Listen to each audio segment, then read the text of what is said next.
Hello everybody and welcome to another Kev Play. This is Kevin and we are on part 24 of Spyro Reignited Trilogy, part 14 of Spyro 2 Ripto's Rage. Last time we took down Robotica Farms. Well, we didn't take it down, we saved it. And I think we did the Canyon Speedway. And yeah, oh yeah, and Robotica Farms, we were just thrown for a loop on where some missing gems were. I noticed last time I was playing that that the question mark vase that you keep chasing to the beginning of the level, I should have known that all those purple gems came out, and but I lost them in the grass. I was rewatching like the video and I was like, oh, there it is. Like, you know, like the rest of the stream I was just looking for those gems. But anyway, we did it. I think we're gonna go to Metropolis now. Hello, Peppa Pig. Get right into it. I figured this might be like the penultimate episode, maybe, because I think we're gonna still do skill points after we do Metropolis and Ripto. And the way and plus we have a lot of games to talk about from my 2011 Game of the Year. We'll get into that later. But yeah.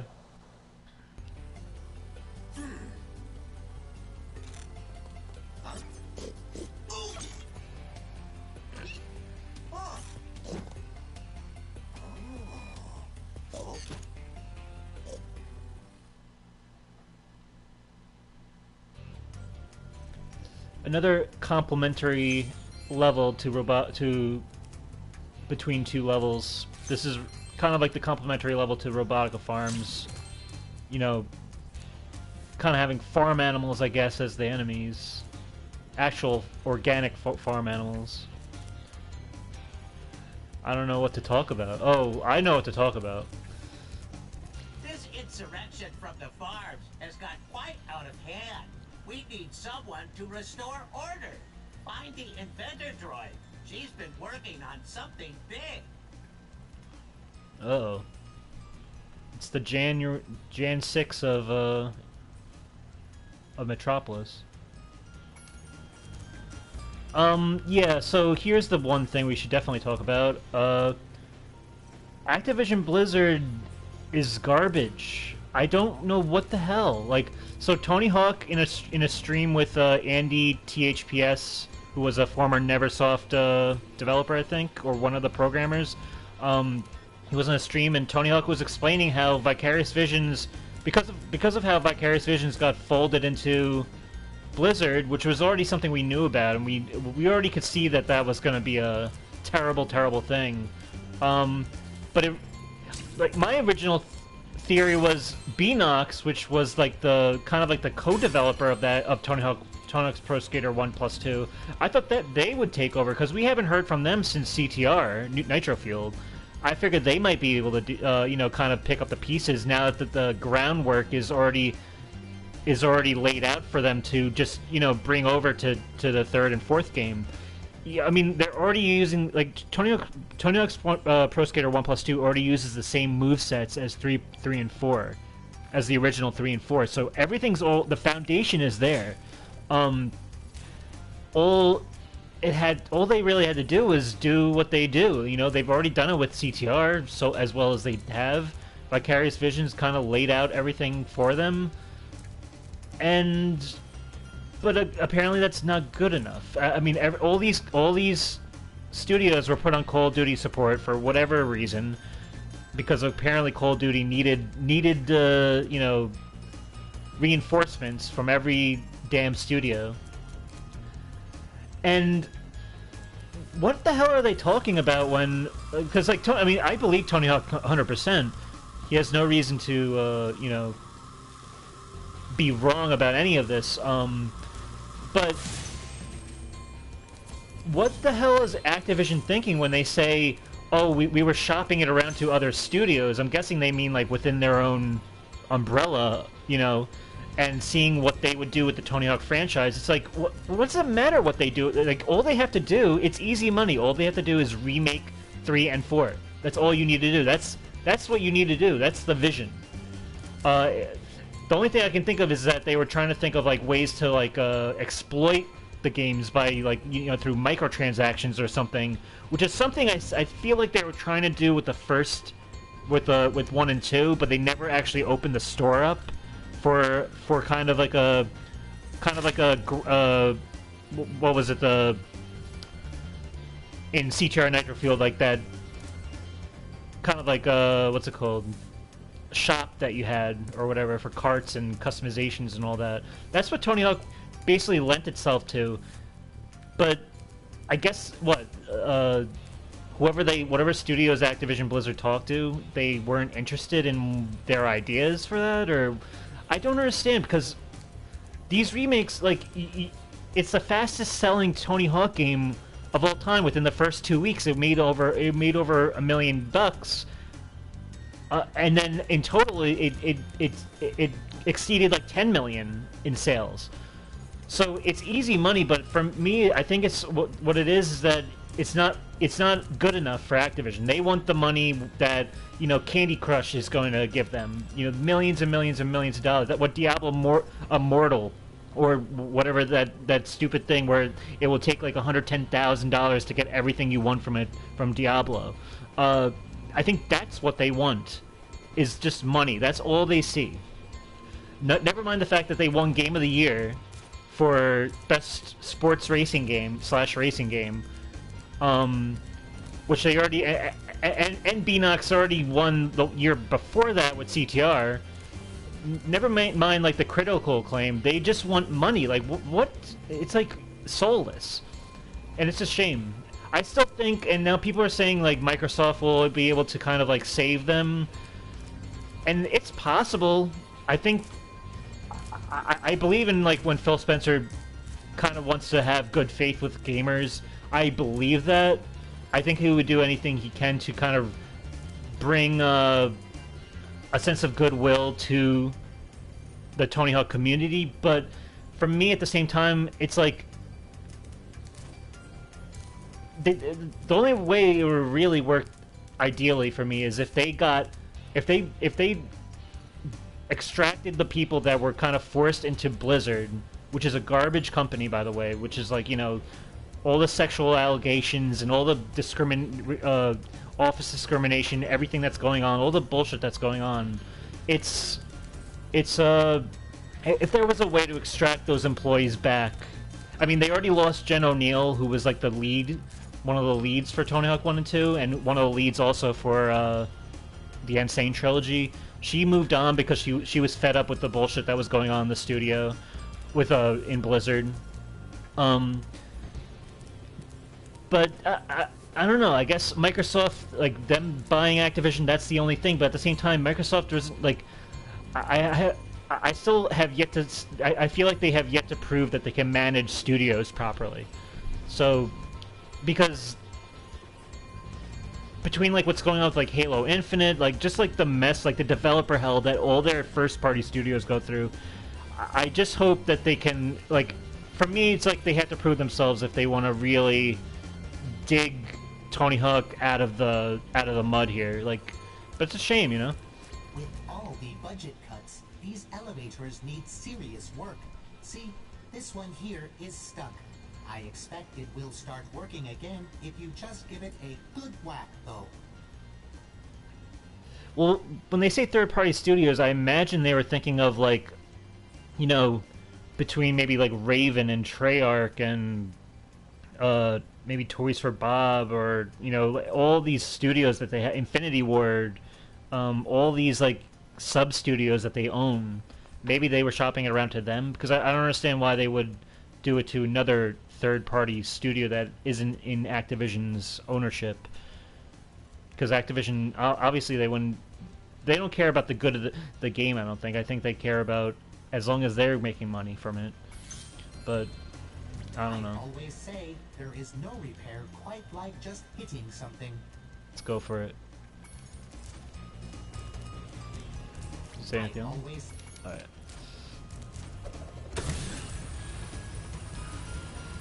And it's such a shame. It honestly makes me want to play 3 and 4 again, because I still have the PS2 versions. But it really is a shame. it kind of sours me on Wumpa League too, because even though I believe that that's a thing that's happening, I'm kind of just like the wind has been taken out of my sails with this, to the point where I'm kind of just done speculating on any Activision projects, because I can't face any more disappointment. If they end up bringing out Wumpa League or Spyro 4, then great, that would be awesome. But I'm not gonna be like going insane about it now, like where like I'm like speculating all the time now. Like I'm not like it's just for my own sake.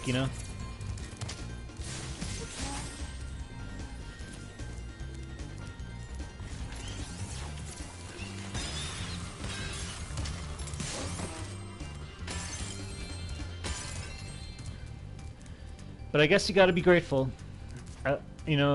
I'm at least grateful Tony Hawk 1+2 exists.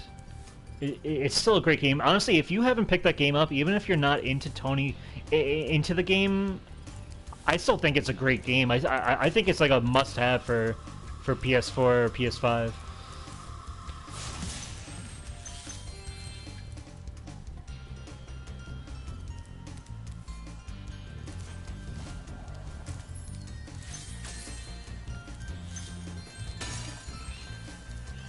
Other than that, ow.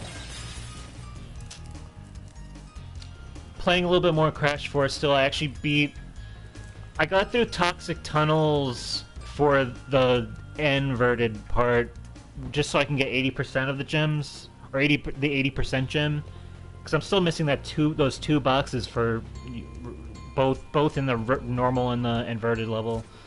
I'll have to figure that out, but at least I got 2 gems out of it for that. And I also finally got the what is it, Stowaway? The one where like Crash has to like catch up to the plane. I beat that in less than 3 deaths, so that was good. Because that one's been kind of nagging at me for a while. Right now I think I have 224 gems for the normal, which is only 4 away from all of them. And like I think like 218 for the inverted, so it's coming along.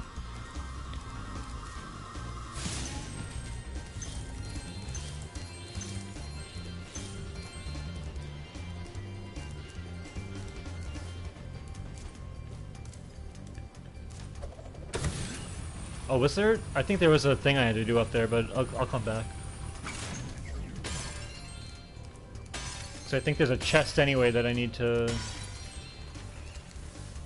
Whoa! Ooh. Pig rockets. I've been playing the originals. Oh, that's right, because I saw that you beat Crash Warped 105%. Yeah, CTR PS1, lots of fun. Who are you playing as?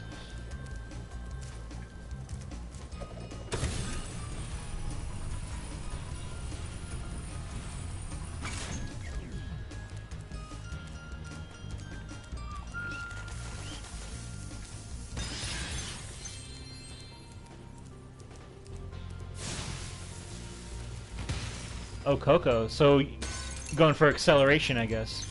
That's the thing too. Is with CTR, the original, you can't choose your class. You actually have to stick with the one you got. Well, you can't choose your class separate from your character. You can choose your class, but still, you're tied to a certain character at least.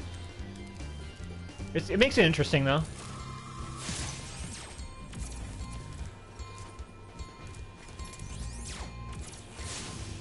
I remember back in the day, I 100%ed it with every character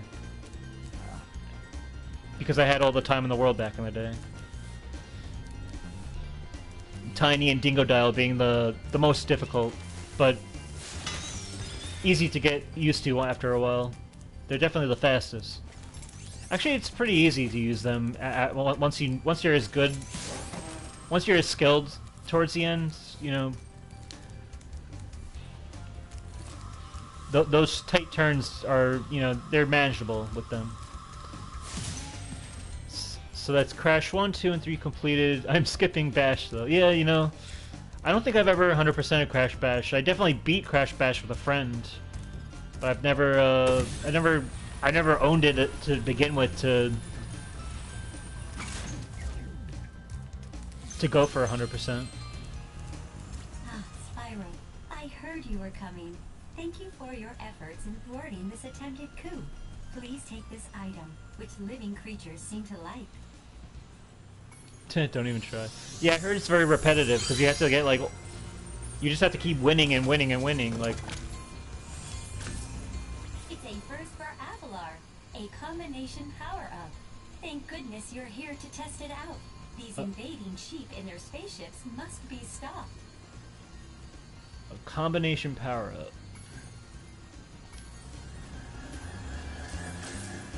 That's frightening.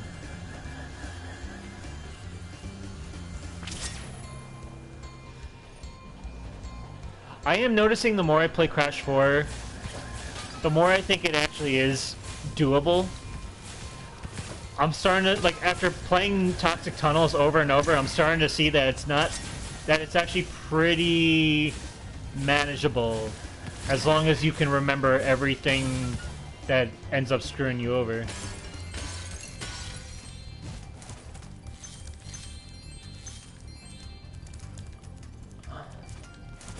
Figure I'll get whatever I can find here.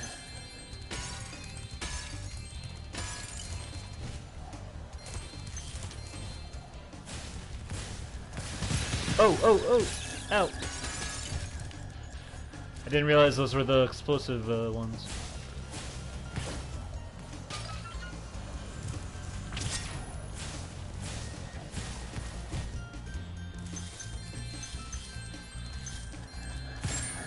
This is a cool, like, one of, like, the final levels, final main levels, I guess, of the game.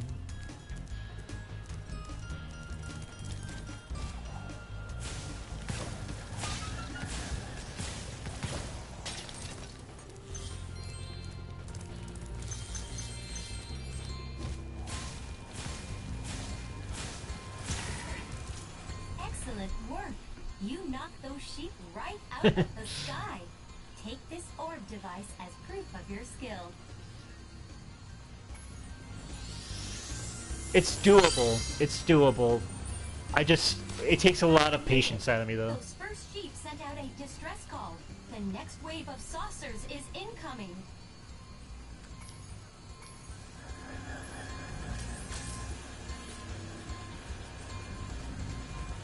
Keep after those saucers, Spyro.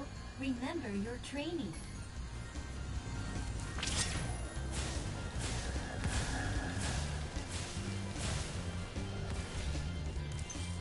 This is the beginning of kind of like a running joke with Spyro, where they kind of have these sheep saucer fighters return as an enemy frequently.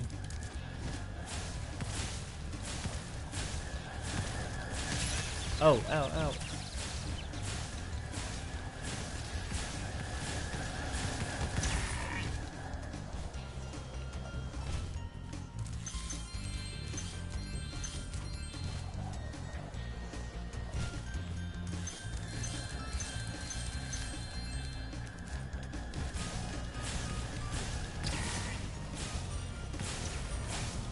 Oh, I didn't even mean to hit that guy.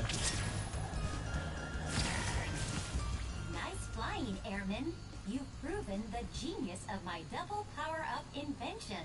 Here, keep this to commemorate your victory.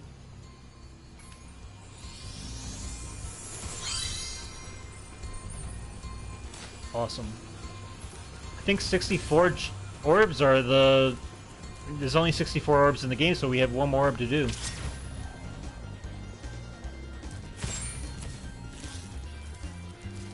Just gotta find the remaining gems around here. I guess I found them all, really. In this area, at least. I think I just need to go back. Let's see.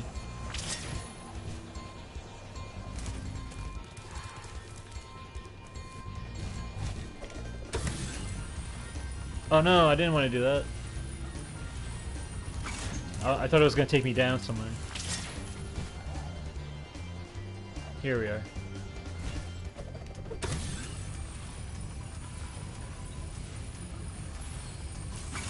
I like that this is one of those games too where just because you're using the elevator to another area of the level doesn't like cancel out your power up. A lot of games will do that.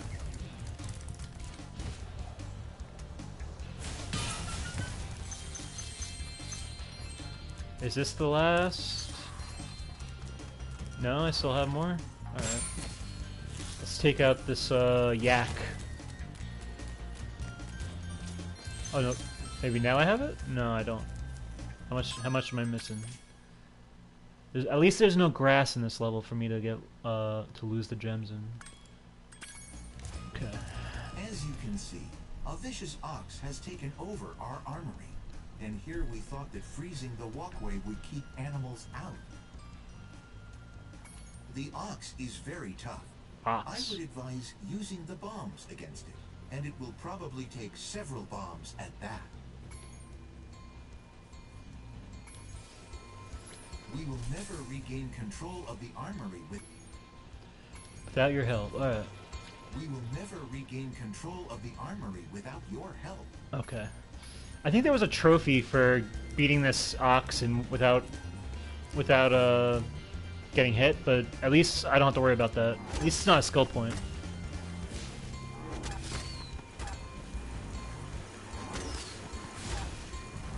Ow. Thank God it's not a skill point.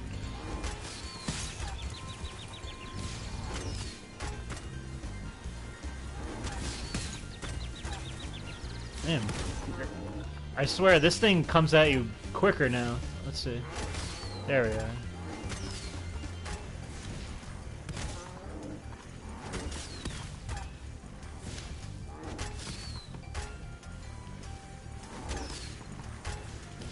Whew.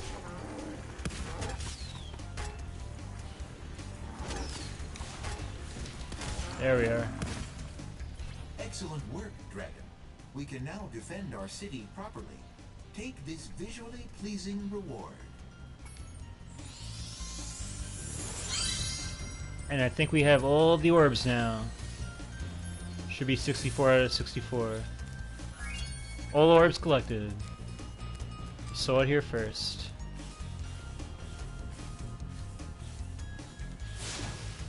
Kind of cool that they let you skate here in kind of this perspective afterwards. The usual, not the top-down perspective. All right, let's see if I can find this remaining gem.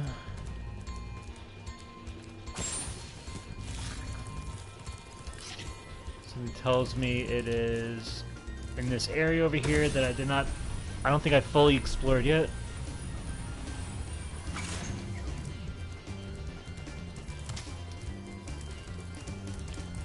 Make sure I got nothing there.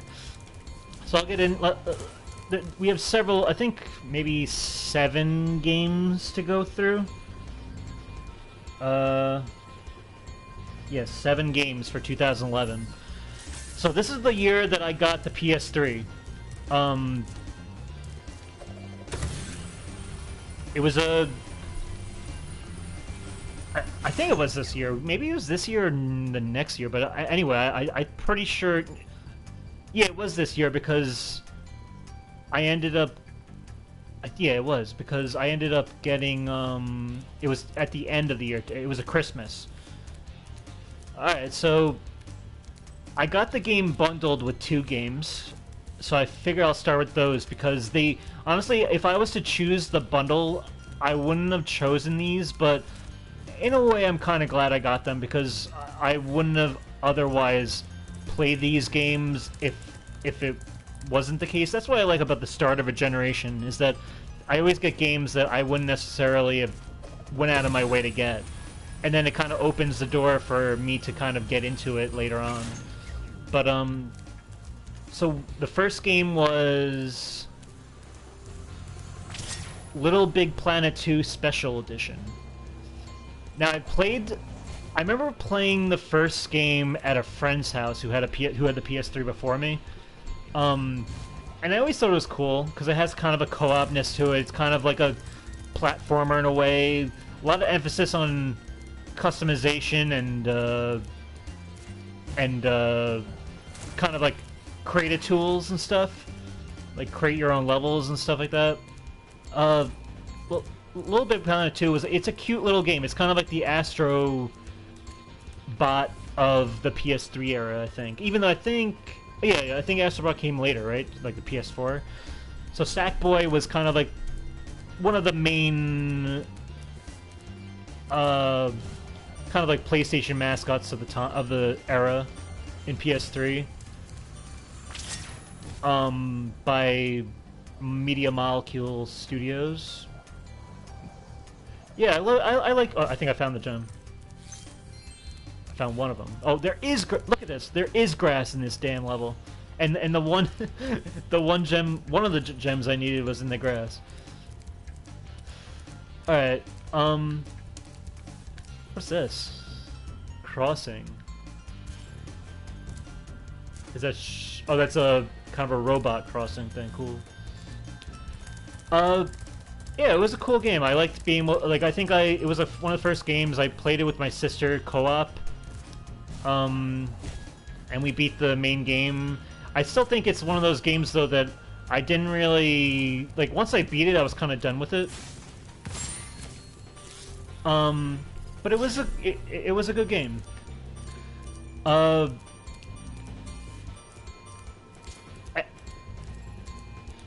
I think I would have spent hours on it if there were like for me like coming late to the PS3 era, I felt like I needed to play catch up with the games that I know for sure I wanted to play. So after I beat this game, I was kind of like I need to like scramble and get all the games that I missed out on. But one of the other games that was bundled with this PS3 console for Christmas was Ratchet and Clank All for One.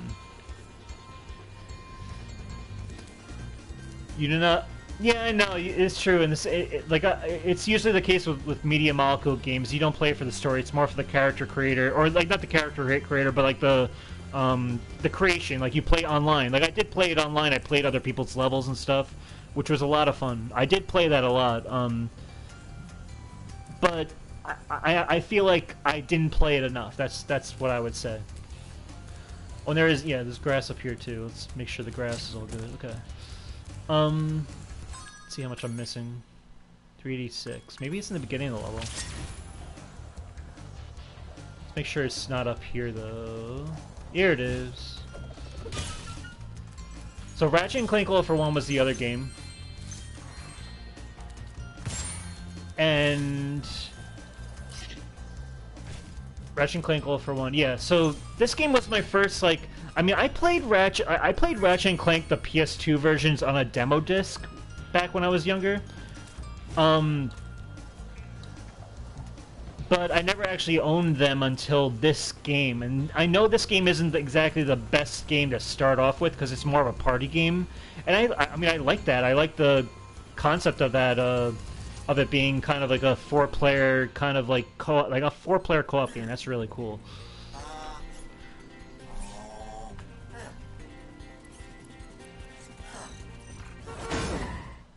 Oh man, even though that guy's a robot, it's kind of like jarring every time he gets hit by that bus.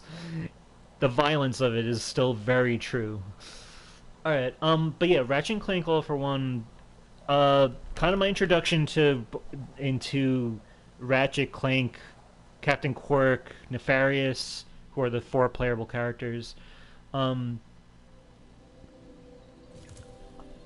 The characterization of this game, of Ratchet, was a little bit more cutesy than what you would expect from the original PS2 trilogy.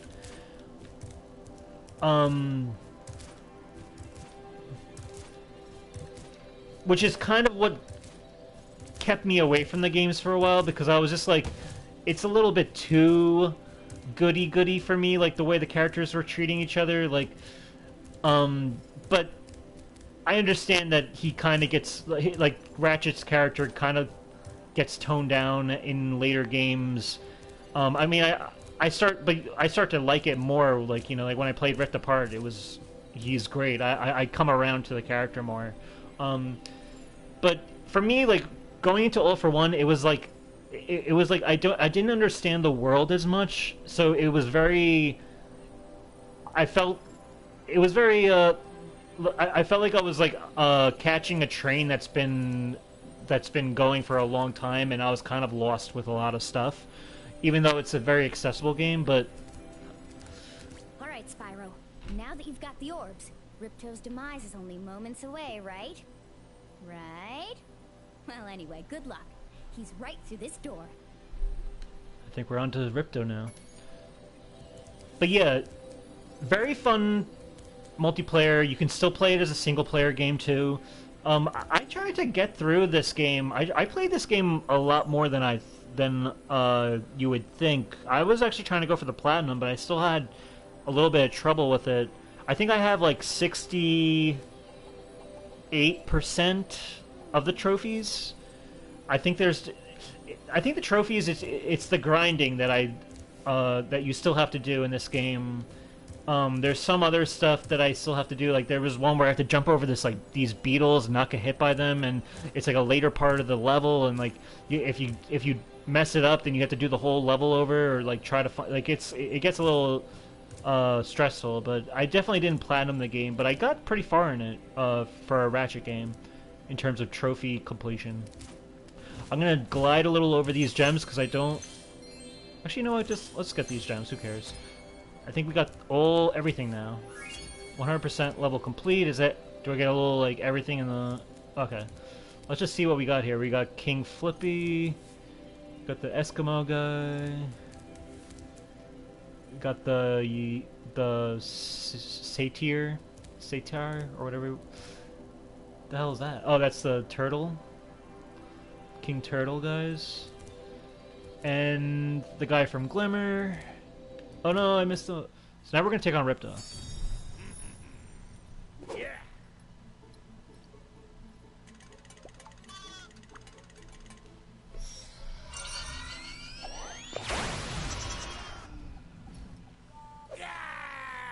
Come back here, you useless animals!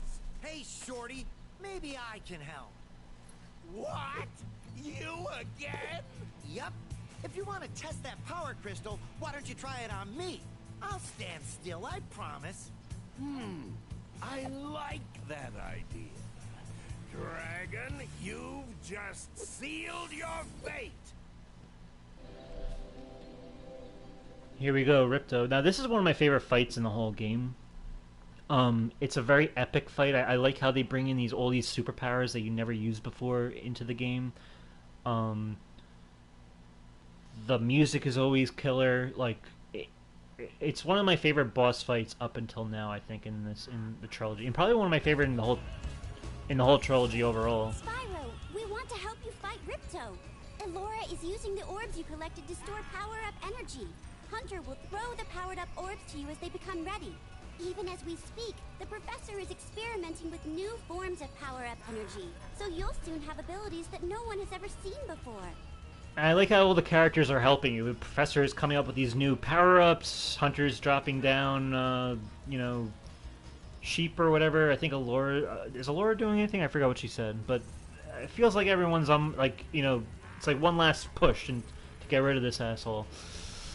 But anyway, Ratchet, All for One, not a bad game.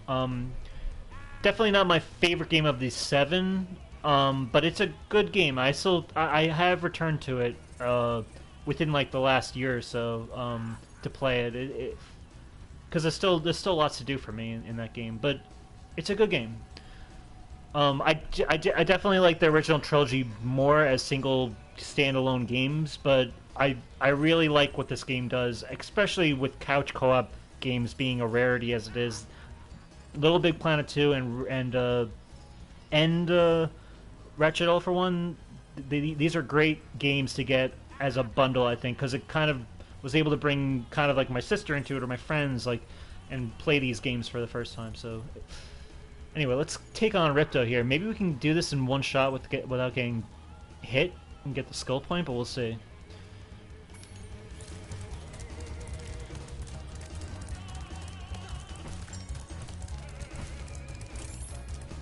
Oh, I think I have to, like, find these things. I like how you can use your flame as defense. It won't take him out, but it will at least stall him. Let's get it. Let's get it.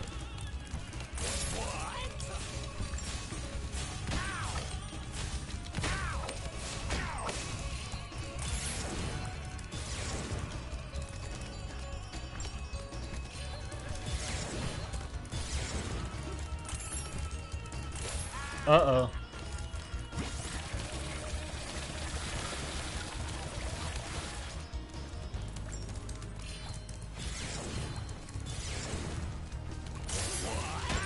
Whew. I love this because it's like I love like the kind of like randomness of the power-ups. You don't know what one you're gonna end up with by the third one. But when you do it, it's like you have to like just whatever the power-up is, you have to use it like to your best ability. And you also don't know what he's gonna end up with his third one. Oh.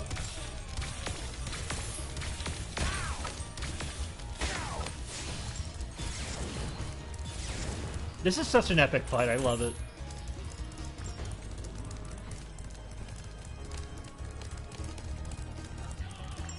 Oh no, I wanted that green one.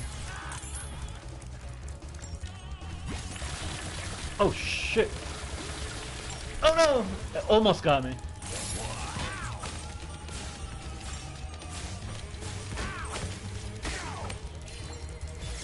Oh man, he's gonna get that one. Where are you going? I like how I can kind of like guess where he's going. That he's gonna go for a power up. Oh shit.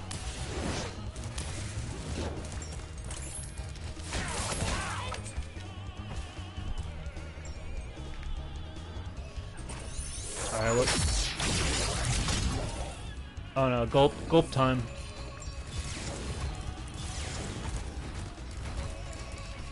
Oh, damn it, you're in the way.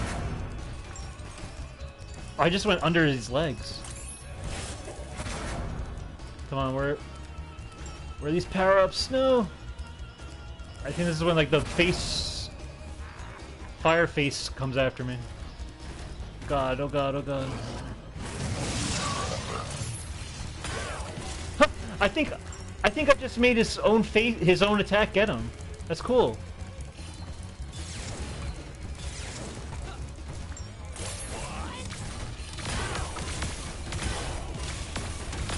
I love this fight so much. I hope I can do this in one shot. Stall his thing.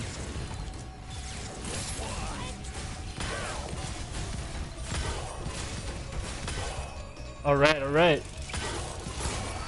Now it's the dog fight.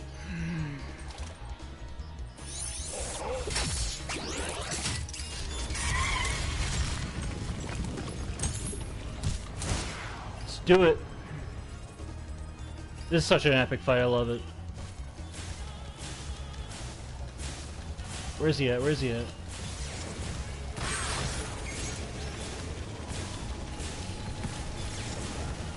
No! Oh.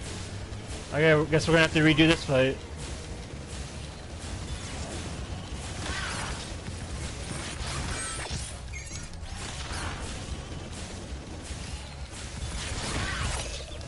Damn it.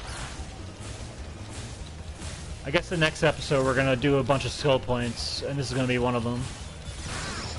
Along with Gulp.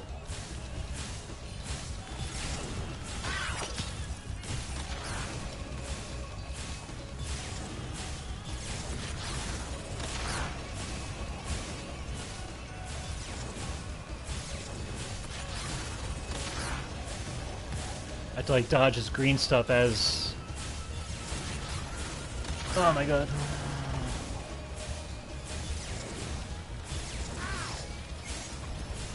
Just one more, come on.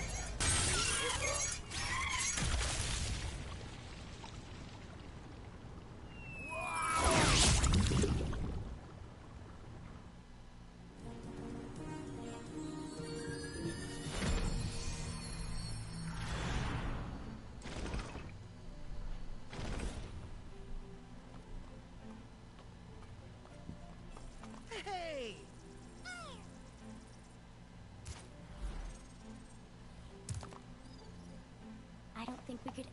thank you enough, Spyro. I suppose you have to go now? Yeah, I better. They'll be missing me in the Dragon Worlds, and I've still got a vacation to take. I need it more than ever now. Before you go, I think that Moneybags has something he wants to give you. I most certainly do not. Hunter? Spyro, Moneybags is very sorry that he made you pay so much on your way through Avalar. We want you to keep the gems as a reward for helping us. Wow, thanks.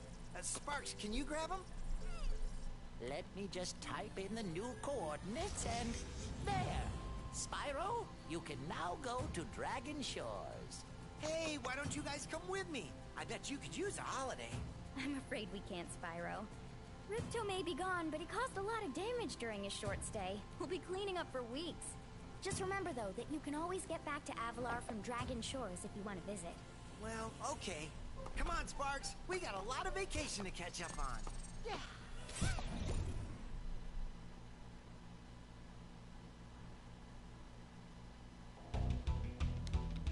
So we'll skip that because we already saw the credits last time, I think. Moneybags is basically a stand-in for Activision Blizzard. You know, he made us pay, like the way he makes us pay throughout the whole thing. That's what they do. They, you know, it's like microtransactions. That's what it is. Is money? That's Moneybags. That's who he is. That's probably their favorite character in the whole franchise. So I'm sure, honestly, if there's ever microtransactions in Spyro, I bet Moneybags is going to be the guy who you have to talk to. I always liked this in the when I was a kid, because as a kid I didn't get 100%. I didn't get enough. I remember there was for a long time I didn't have enough to get through this door, which you need a certain amount in order to do so. So for me, I kind of just was like grateful. I was like, you know what? I beat Ripto. I don't have all the gems. I don't have all the orbs. I can't get through the door. But you know what? There's sand.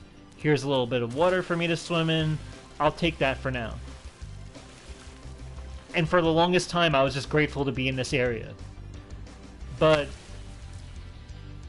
you know, then you just get encouraged to keep playing more and try to see, you know, what's beyond the door. And for a long time as a kid, that's what this game was to me. And then when I finally figured it out, it's just like a lot of fun. Well done, Spyro. Step right into Dragon Shores Park. Gatekeeper Niles. By the way, if you win 10 tokens, you can visit our theater.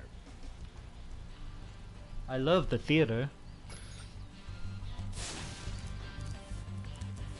Try to win tokens at the various attractions. If you win 10, you can visit the famous Dragon Shores Theater. And it always threw me off that like the Norks were kind of like the carny guys, and that they're all of a sudden they're good guys, kind of. But I guess that's after you beat Nasty Nork, you kind of take control of the Norks again, and they're working for us. But yet they're so nice. So maybe they genuinely want to be on our side, or else face certain death. So okay, so we gotta get through these games. The next game was a game that I picked up because after watching... Actually, you know what? I'll go into the...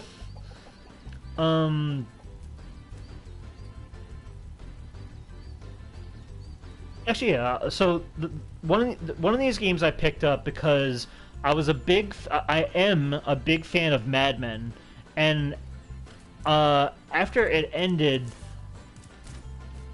what I really like about the show Mad Men is it has a great cast of characters, but also supporting characters.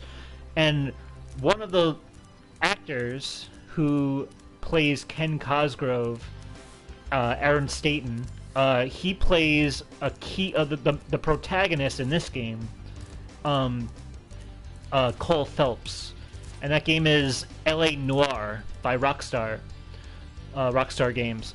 This game is really cool because it takes place in the 40s. It's kind of like a GTA, but you're not a criminal, you're a detective. You get to solve crime, you get to be a detective and you get to like interview people and and they had like these like all the actors who were in this game, they did like facial mocap and stuff, so they would do little things where like you need to like study their faces to see if they're lying in an interview, which was really cool. It's probably one of the only games I know of that does this. But this is a game was really cool. It takes place in the 40s, so when you hop in a car, it's playing all 40s music on the radio station. It's an open world. The character, like the amount of characters in this game is immense by actual real character actors that you would find on television shows like Mad Men or Breaking Bad, or a lot of like prestige dramas like 6 Feet Under or Sopranos or Deadwood. Like there's a lot of them. But I might be wrong about. I know for a fact Breaking Bad and Mad Men has those supporting characters, and it's not GTA, but it's LA noir. It takes place in LA. You're a detective. It's basically the same kind of like third person shooter type in an open world like GTA, but your character isn't encouraged to just go on a killing spree. You're encouraged to solve crime, which is very interesting. And it's taking place in the 40s. Very fun game. The only thing with this game is that, just like with any other Rockstar game, I can't 100% it because there's just so much like stuff to do after you beat the main game. Like a lot of like tedious like trying to find stuff and stuff that I'm just like not going to waste my time with. But the game, the main game, the main story, very riveting, really awesome mystery. The main story has like the main quest has a really awesome mystery, and then there's like side crimes that you can solve and stuff. It's a lot of fun. Yeah, LA Noire, very awesome game. Though, what drove me to this game though is Aaron Staton plays Cole Phelps, who is the lead character you play as, and he plays an awesome character in Mad Men called Ken Cosgrove, which I really like. Very underrated character. Whenever people talk about their favorite Mad Men characters, they always talk about Don Draper or Joan or Peggy or Roger Sterling. For me, Ken Cosgrove's like one of the underrated ones. I'll always mention that. Oh, here we go. What we got here? Oh, now I can probably beat that. Wait, what? I got it, but it didn't let me. It's not letting. What the hell? Shouldn't I have the? Maybe it's not letting me do it here. I don't know. Maybe that's the case. Maybe they don't want me to cheat on the softball toss here. Step right up, Spyro, and take a look at what we've got for you today. Inside this here booth, you'll find some of the most vicious creatures you've ever seen. Let's say no. Suit yourself, kid. Come on back when you want to give these critters a dunking. Step right up, Spyro, and take a look at what we've got for you. So, that's one of the games. Honestly though, it doesn't have the best replayability. I haven't played it in a while, but it just doesn't have the replayability that a GTA game would, or even like a Red Dead. But it's a really good game, and I'm glad that Rockstar went for such a kind of niche, obscure type of game like this that plays differently than their usual games. So other than that, let's see. One of the final games in the trilogy that came out this year that I ended up getting like the trilogy collection for PS3 was Resistance, and Resistance 3 came out in this year too. This is one of the only. It's the only Resistance game that I platinumed.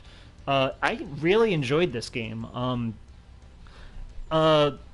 The only reason I platinumed this one over the other two is because the first game didn't have trophies, and Here's a baseball to spit, sport.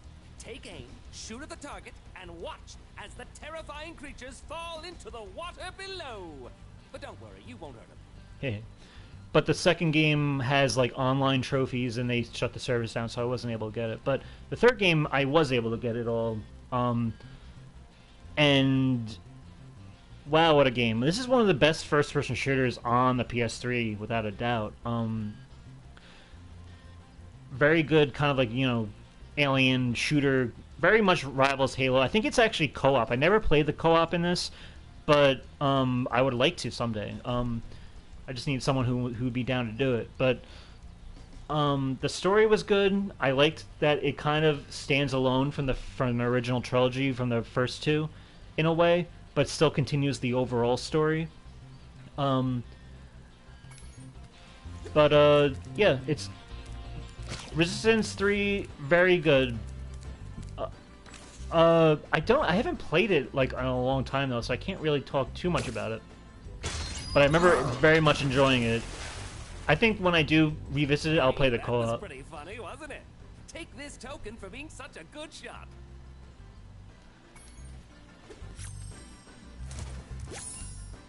Have another shot if you want, kid.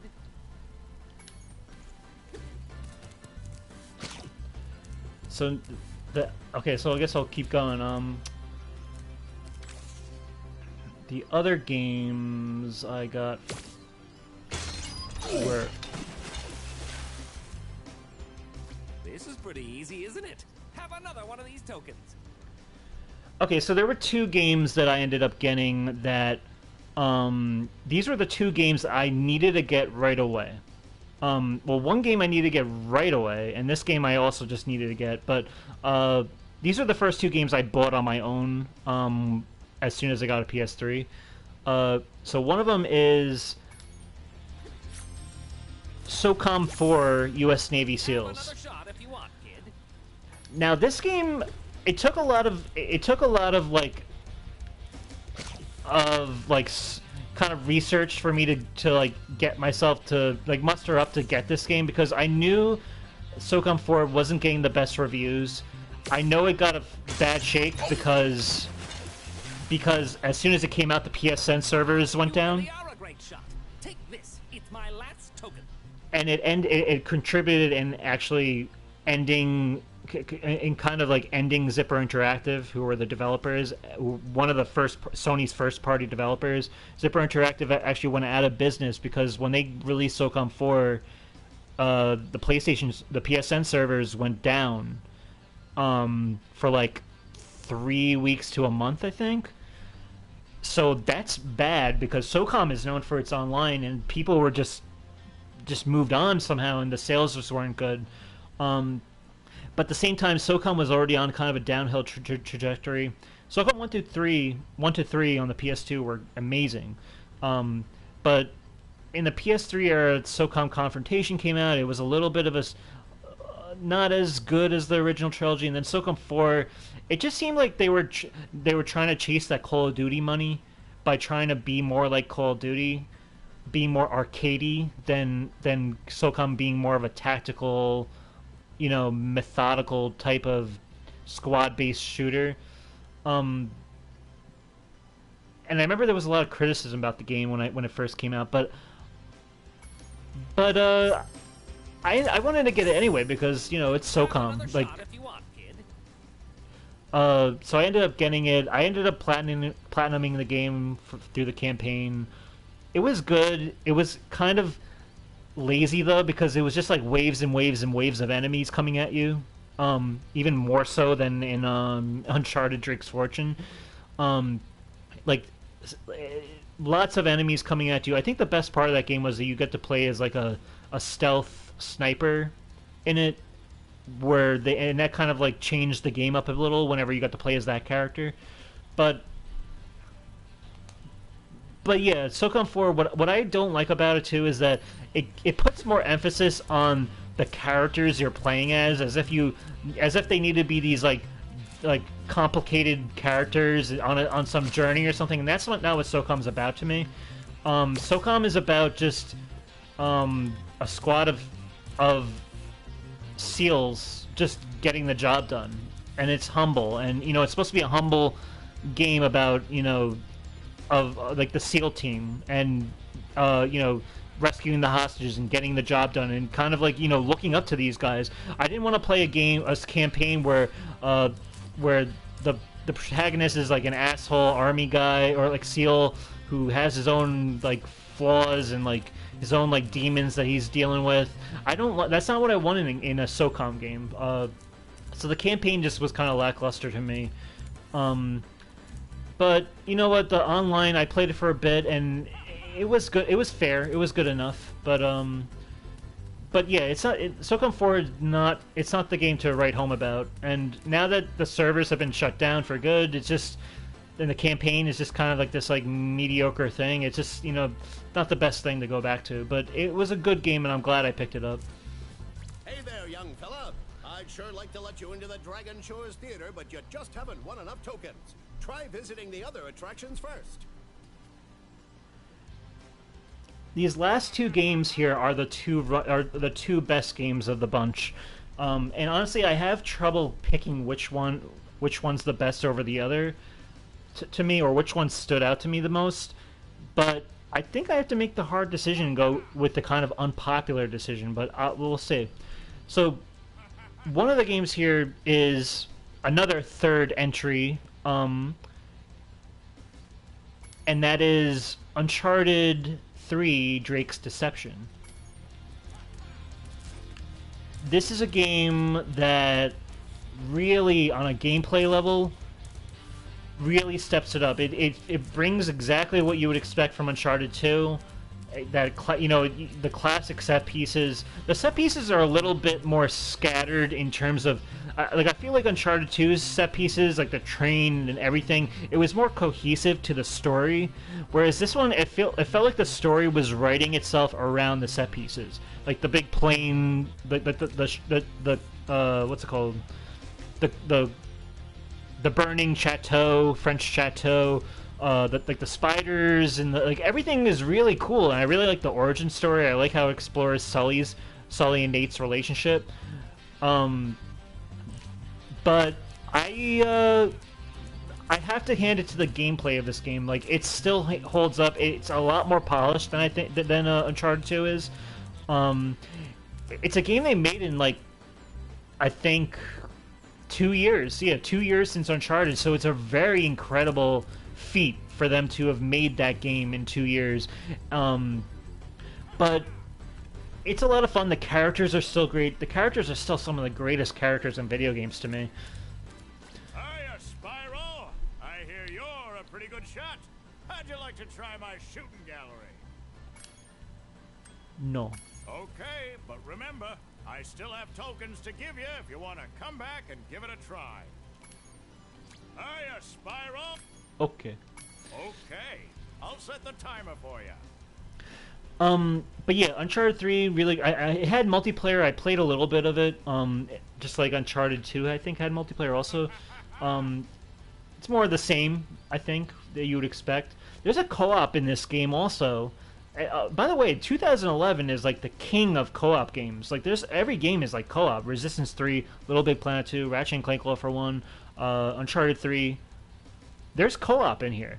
It's not the co-op through the main story, but it's a co-op through kind of like a sub-story, I think, or some kind of thing, which I always wanted to try, but nobody has ever been really around to kind of like give it a go. But maybe someday I'll get someone, I'll drag someone into it. I know one of my friends loves the games, so like I think he'd be down if I kind of set it up with him. It really is the co-op era for offline mode, you know. Even SOCOM 4, I have to say, had online co-op, so I'll give it that. Had like an online co-op, like 4-player co-op or whatever.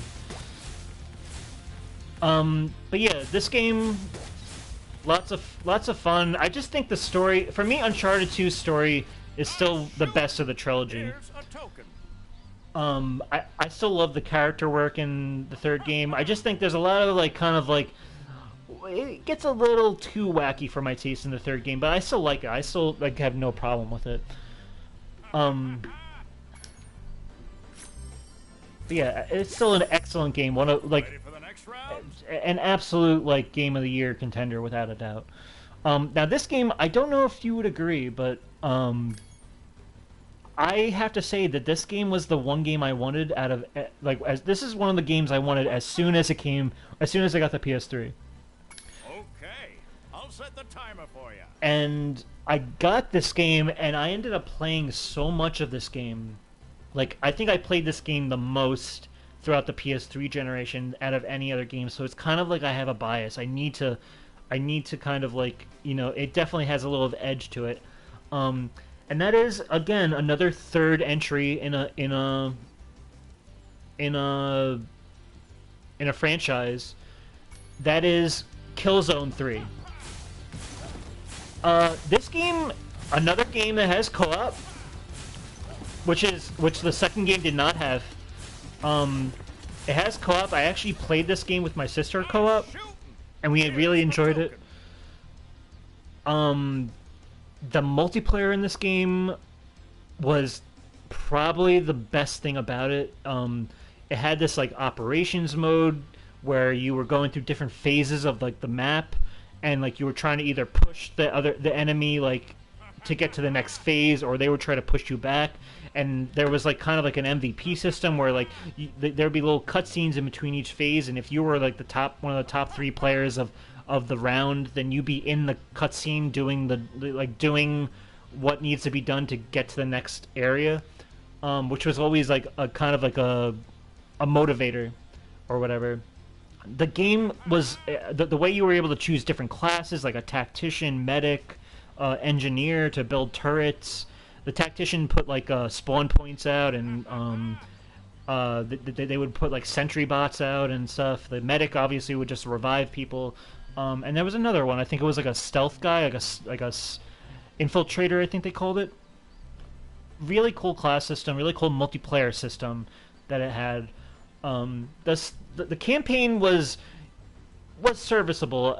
I think Uncharted 3 has a better story, more lovable characters. The characters in Killzone 3 don't... honestly, I enjoy Killzone 3's characters more than I did SOCOM 4's like attempt at a story. But honestly, this game is just something... It's beautiful. Guerrilla Games really knew how to make really great looking shooters. You were able to have jetpacks in this game too, which was like so much fun to have. This was like the game to have for me in the PS3 era, for both multiplayer and for just playing the campaign. And I ended up platinuming it, getting the platinum trophy again, like I said. A lot of good memories with this game. This is probably the last good Killzone. I think people consider Killzone 2 the better Killzone.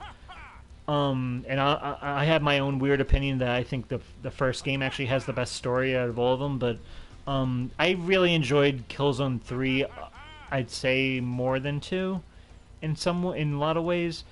And it has a finality to it, to the trilogy, that I like. Overall, the Killzone trilogy series, I wouldn't like. I think Halo is still the better franchise, like, because you know Killzone was set up as like the Halo killer, and I don't think Killzone ever became the Halo killer. It was just like a really good thing on its own. But Okay,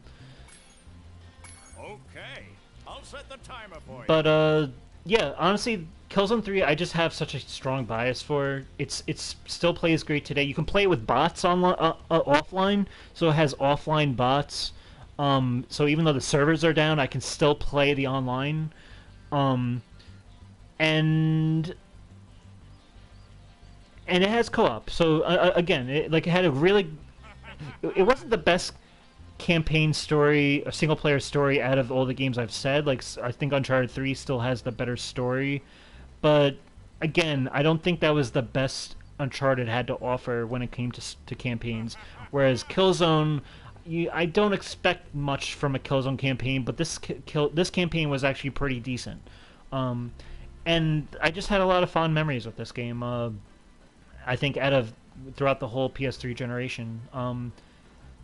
So I have to give it to Killzone 3 as my game of the year, which is, I know, shocking maybe because Uncharted 3 might deserve it more, but it's like I just can't get my head around the fact that Killzone 3 just offered something very special that I think deserves something of note.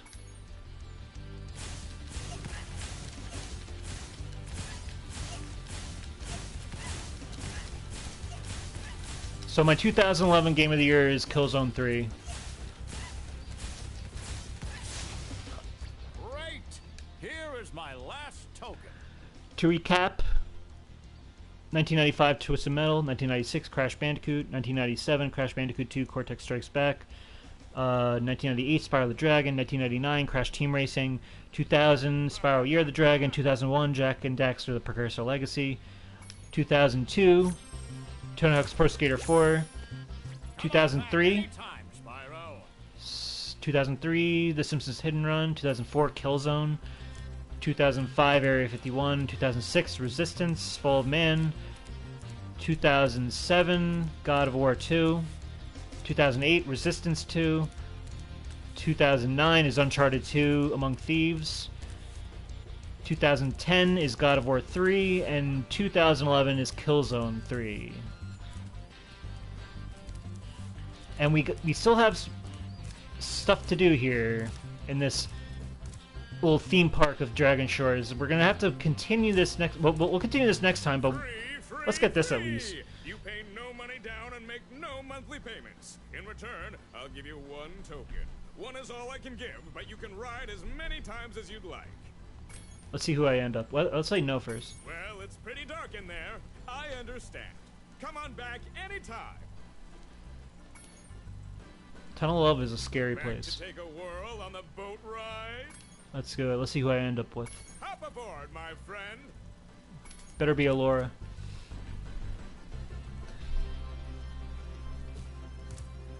Round and round we go.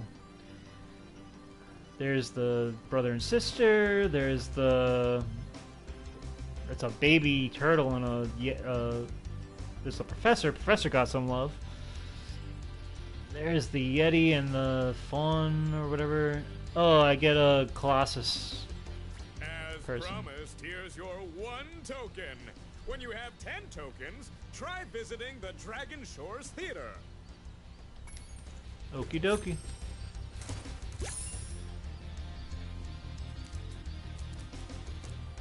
Back to take a whirl? No, no. Well, it's pretty... Okay. Dragon Shores. So next time we're gonna take on the roller coaster. We're gonna sweep up the. I just want to make sure that I have my my super flame power up when I leave this area. Let's just make sure. Let's go back to Winter Tundra to see if they give it to me. Maybe they just didn't give it to me here because they wanted me to be They didn't want me to go on a rampage in the theme park. 10,000 gems we have now.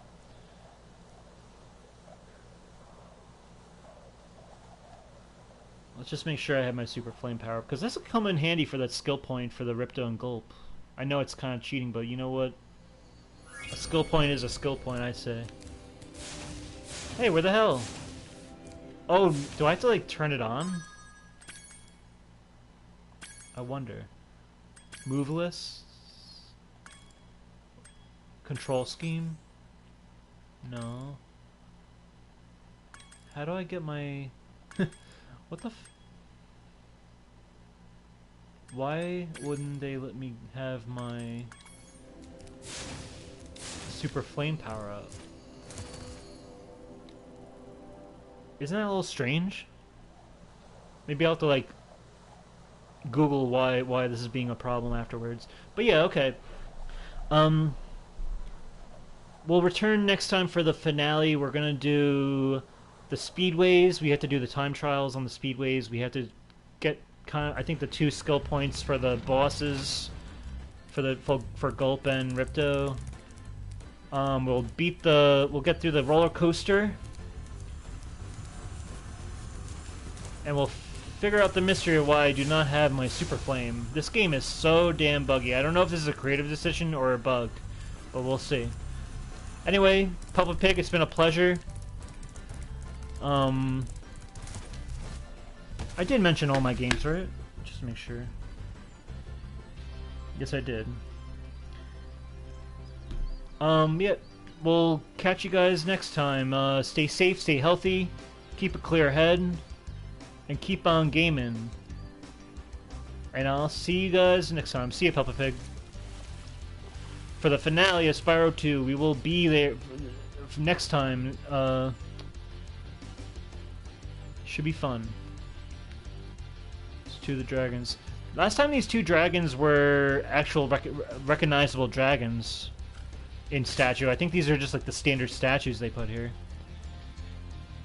Gotta love those clouds, though. Anyway, enough of my rambling. Let's mosey on out of here. Or, you know, until next time. Peace, everyone.